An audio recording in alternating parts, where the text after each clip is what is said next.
जय हिंद दोस्तों। आपका स्वागत है मेरे इस यूट्यूब चैनल में। दोस्तों, आज इस वीडियो में हम सब खान सर के द्वारा, ये देखिए, खान ग्लोबल स्टडीज़ यानी कि खान सर के द्वारा ये जो डेली जीके जीएस का सेट कराया जाता है, तो उसका टेस्ट नंबर पहला देखेंगे, पहला सेट देखेंगे। इसमें टोटल 50 क्वेश्चन रहता है और सारे सब्जेक्ट से मिला हुआ रहता है। साइंस से रहता है, हिस्ट्री, पॉलिटी, ज्योग्राफी, सारा सब्जेक्ट से मिला हुआ रहता है।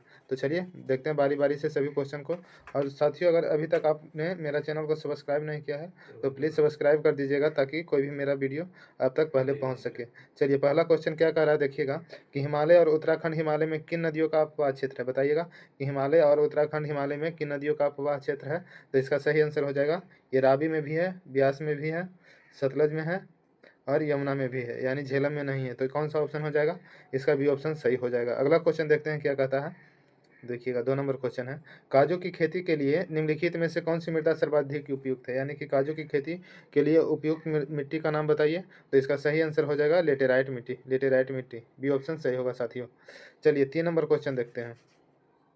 3 नंबर क्वेश्चन क्या कहता है, ये देखिए, कथनों में कौन सा सही कथन है। सत्य कथन पूछ रहा है, तो इसका बताइएगा कि कौन सा सही है। जलोढ़ मृदा प्रायद्वीपीय प्रदेश में पूर्वी तट की नदी डेल्टाओं और नदियों की घाटियों में पाई जाती है। तो ये सही है। दूसरा क्वेश्चन, दूसरा पॉइंट बोल रहा है, जलोढ़ मृदा में पोटास की मात्रा अधिक पाई जाती है। ये भी सही है। और तीसरा पॉइंट है, प्रतिवर्ष बाढ़ों के द्वारा निक्षेपित होने वाली नई जलोढ़ मृदा को खादर कहते हैं। सही बात है, नई जलोढ़ मृदा मिट्टी को खादर कहते हैं और पुरानी को बांगर कहते हैं। ये भी सही है। यानी कि इसका तीनों पॉइंट सही हो, तो नीचे हो जाएगा कूट में कौन सा हो जाएगा, तो उपयुक्त सही है, डी ऑप्शन सही हो जाएगा। चलिए 4 नंबर क्वेश्चन देखते हैं। 4 नंबर क्वेश्चन कह रहा है कि कौन सा सत्य है। बताइएगा कि सत्य कौन सा है। बिहार में सिंधु नदी बिहार और पश्चिम बंगाल राज्य में बहती है। बताइएगा। तो ये सिंधु नदी है जो, ये पहला गलत हो जाएगा। और दूसरा है, चेनाब सिंधु की सबसे बड़ी सहायक नदी है। चेनाब नदी है जो सिंधु की सबसे बड़ी सहायक नदी है, ये सही है। तो इसका सही आंसर कौन सा हो जाएगा 4 नंबर ऑप्शन का, तो ये सी, केवल 2 ऑप्शन सही है। चलिए, कथन करण से है अगला क्वेश्चन, क्वेश्चन नंबर 5। तो आइए जानते हैं इसका सही आंसर क्या होगा। देखिए, 5 का देखते हैं कि कौन सा ये होगा। क्षोभ मंडल की मोटाई विषुवत वृत्त पर सबसे अधिक है। क्षोभ मंडल की मोटाई विषुवत वृत्त पर सबसे अधिक है, तो हाँ, ये सबसे अधिक है। दूसरा पॉइंट, कारण कह रहा है कि विषुवत वृत्त पर वायु का प्रवाह तेज होता है। ये भी सही है कि हाँ, विषुवत वृत्त पे वायु का प्रवाह तेजी से होता है। तो अब इसका कोड कौन सा सही होगा, तो ए और आर दोनों सही है, तथा आर ए का सही व्याख्या करता है, यानी कि 5 का ए ऑप्शन सही हो जाएगा। 6 नंबर क्वेश्चन क्या कहता है, देखते हैं। जिन क्षेत्रों में, कथन कारण से ये भी क्वेश्चन है, जिन क्षेत्रों में गर्म व ठंडी जलधाराएं मिलती है वे संसार के प्रमुख मत्स्य क्षेत्र है। और दूसरा कारण कह रहा है कि गर्म व ठंडी जलधाराओं के मिलने वाले क्षेत्र का तापमान मछलियों के प्रजनन के लिए सर्वाधिक उपयुक्त होता है। तो आइए इसका क्या ये कोट में दिया हुआ है, देखिए इसका कौन सा सही हो जाएगा। तो इसका ये देखिएगा, इसका पहला ये, जिन क्षेत्रों में गर्म व ठंडी जलधाराएं मिलते हुए संसार के प्रमुख मत्स्य क्षेत्र है, सही है। और गर्म व ठंडी जलधाराओं के मिलने वाले क्षेत्र व तापमान मछलियों के प्रजनन के लिए सर्वाधिक उपयुक्त होता है, ये गलत है। यानी कि ये सही है और आर गलत है। ये सी ऑप्शन सही होगा कि ये सही है और आर गलत है, सी। अब 7 नंबर ऑप्शन देखते हैं। 7 में कथन कारण से ये भी क्वेश्चन है। चलिए, कौन सा सत्य बताइएगा। दो समय बिंदुओं के बीच किसी क्षेत्र विशेष में रहने वाले लोगों की संख्या में परिवर्तन जनसंख्या वृद्धि कहलाता है। तो ये सही हो जाएगा कि हाँ, जनसंख्या वृद्धि कहलाता है। प्राकृतिक जनसंख्या वृद्धि का विश्लेषण अशोधित जन्म दर और मृत्यु दर से निर्धारित किया जाता है। तो ये भी सही है। यानी कि पूछ रहा था कि कौन सा सत्य है, तो पहला और दूसरा दोनों सत्य हो जाएगा। 7 का सी नंबर ऑप्शन सही होगा। ये 8 नंबर ऑप्शन है, 8 नंबर क्वेश्चन है। इसका बताइएगा कि कौन सा सही है।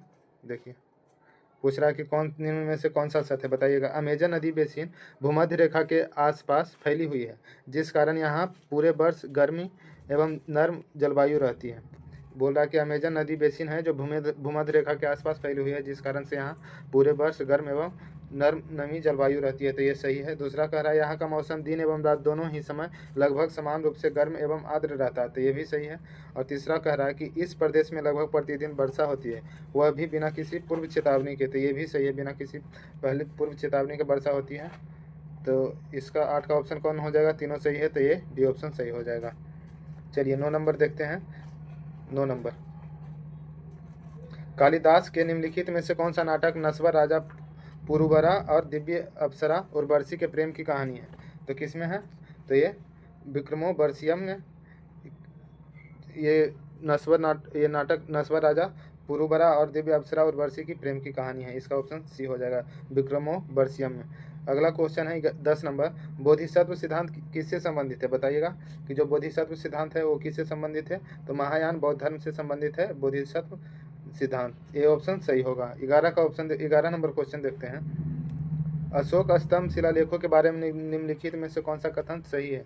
बताइएगा इसमें कि कौन सा कथन सही है, ये पूछ रहा है।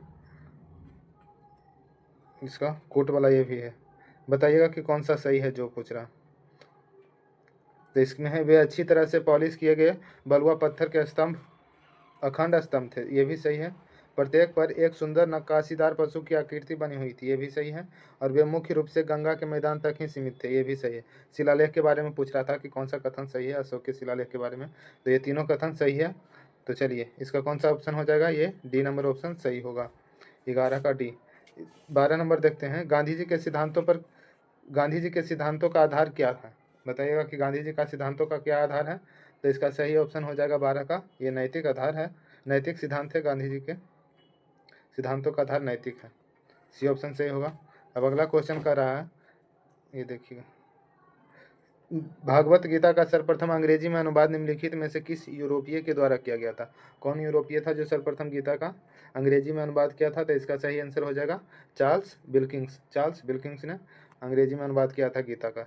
14 नंबर क्वेश्चन है कि निम्नलिखित में से कौन सी घटना जलियांवाला बाग हत्याकांड से ठीक पहले हुई थी? बताइएगा। तो ये जलियांवाला बाग हत्याकांड कब हुआ था? 1919 में हुआ था। 1919 में 13 अप्रैल 1919 में।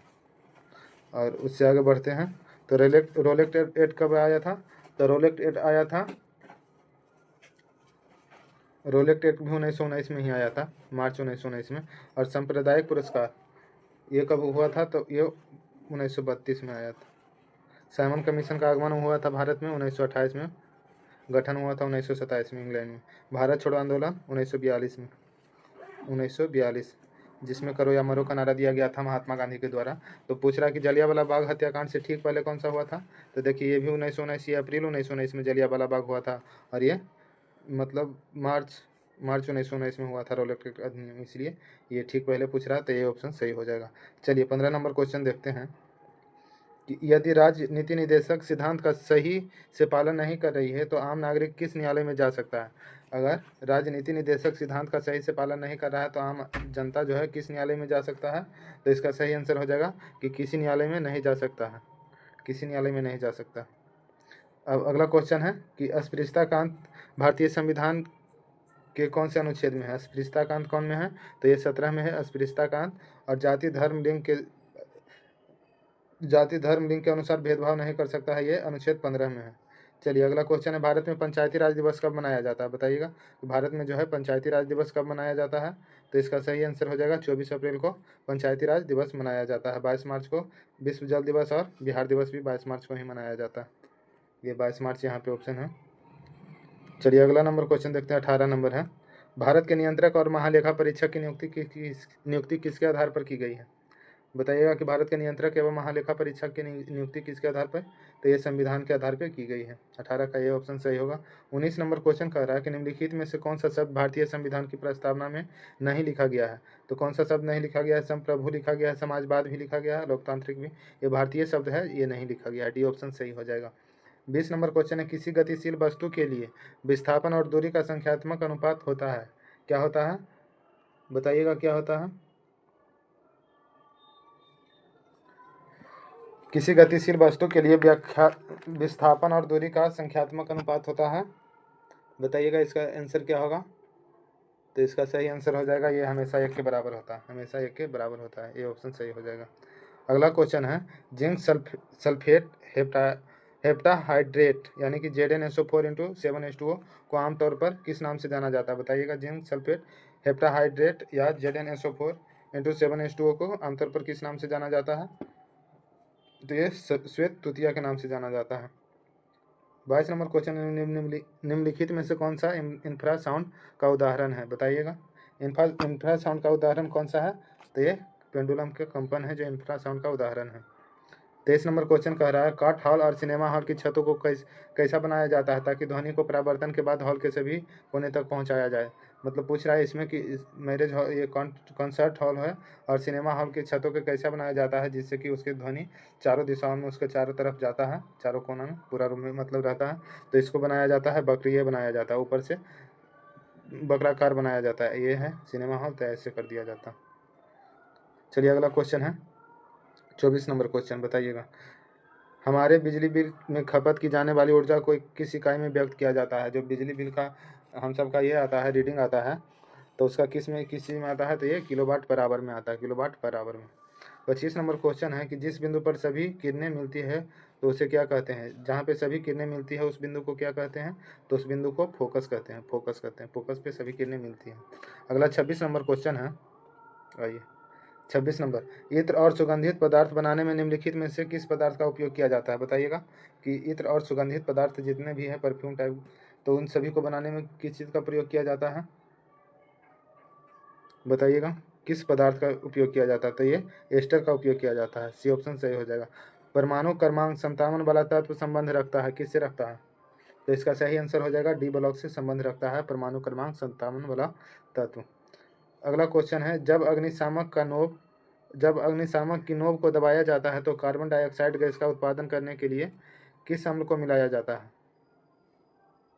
किस अम्ल मिल जाता है, बताइएगा कौन सा अम्ल मिल जाता है। तो इसका 28 का आंसर हो जाएगा सल्फ्यूरिक अम्ल और सोडियम हाइड्रोजन कार्बोनेट, ये मिल जाता है। सी ऑप्शन सही होगा। सामान्य मनुष्य में कितनी जोड़ी अलैंगिक गुणसूत्र होते हैं। अलैंगिक गुणसूत्र पूछ रहा है, जोड़ियों में पूछ रहा था, ये हो जाएगा 22, ऐसे टोटल 23 दूनी 46 ये होते हैं, गुणसूत्रों की संख्या 46 है। चलिए केला किस विटामिन का अच्छा स्रोत है, यानी कि केला में कौन सा विटामिन पाया जाता है। 30 नंबर क्वेश्चन है, तो ये विटामिन ए पाया जाता है केला में, विटामिन ए। काली खांसी को भी कहा जाता है, क्या कहा जाता है काली खांसी का दूसरा नाम, तो पर्टूसिस नाम है, पर्टूसिस काली खांसी को कहा जाता है। 32 नंबर क्वेश्चन है, निम्नलिखित में से कौन सा एक अजैविक घटक नहीं है।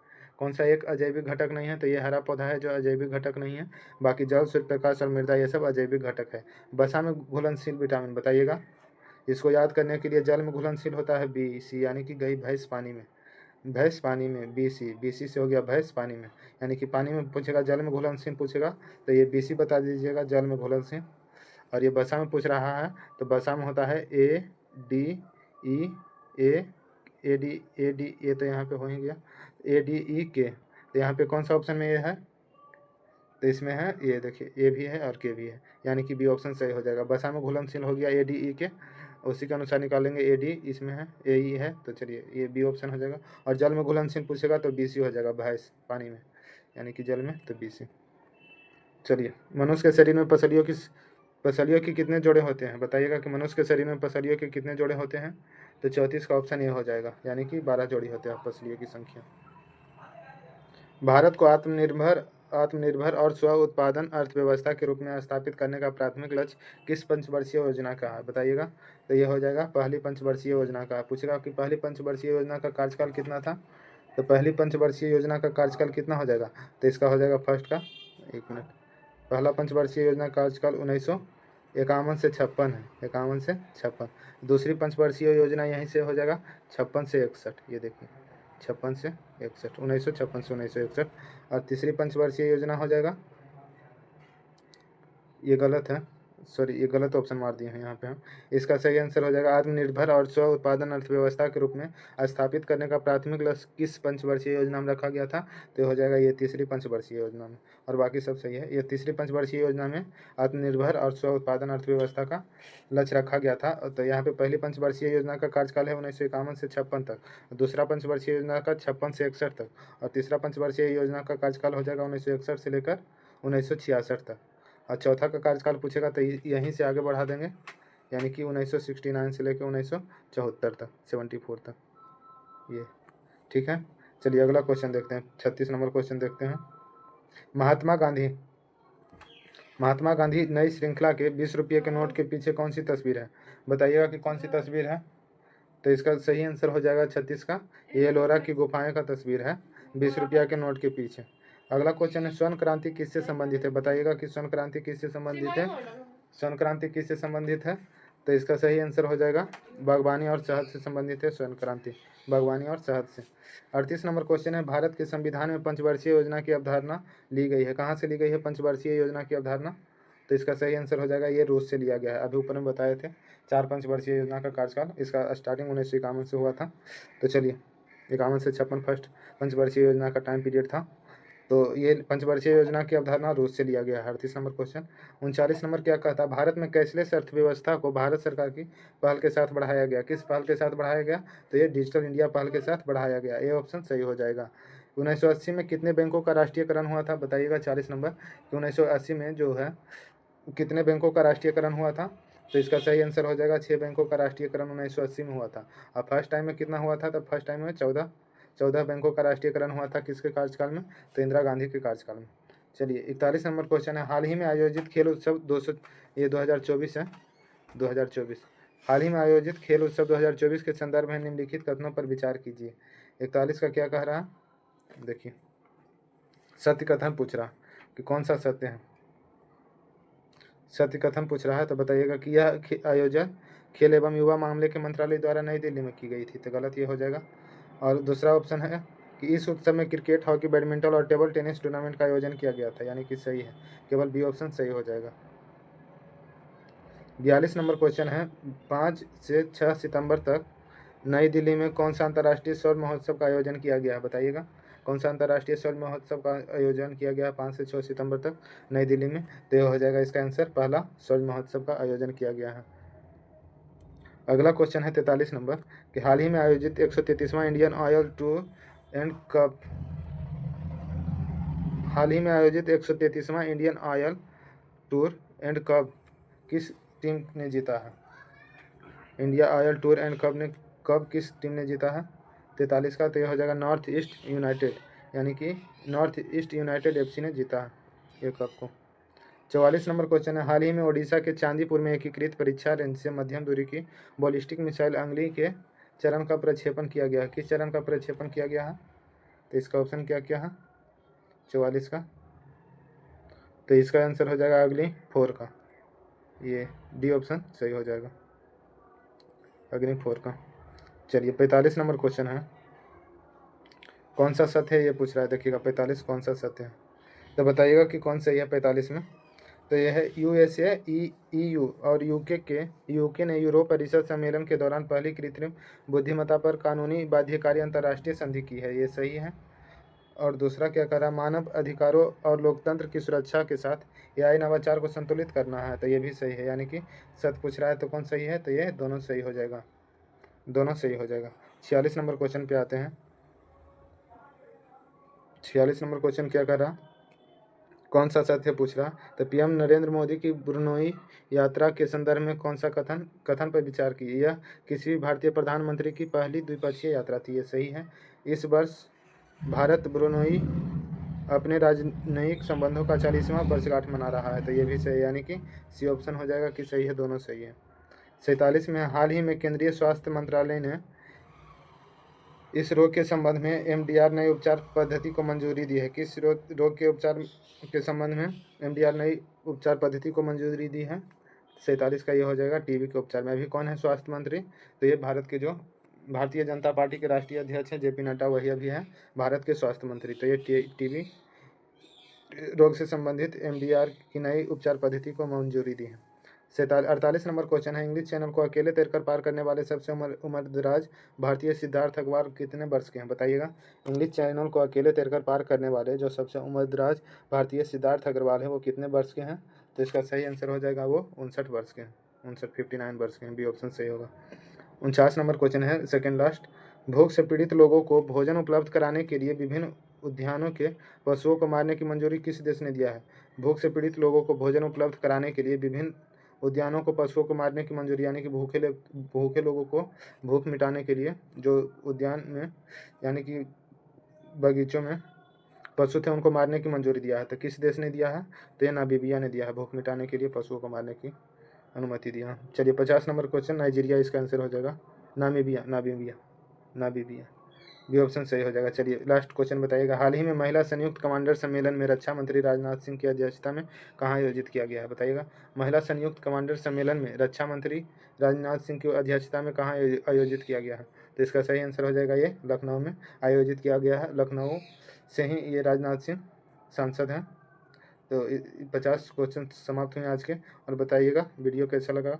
अगर अभी तक आप लोगों ने मेरे चैनल को सब्सक्राइब नहीं किया है तो प्लीज़ सब्सक्राइब कर दीजिएगा। धन्यवाद।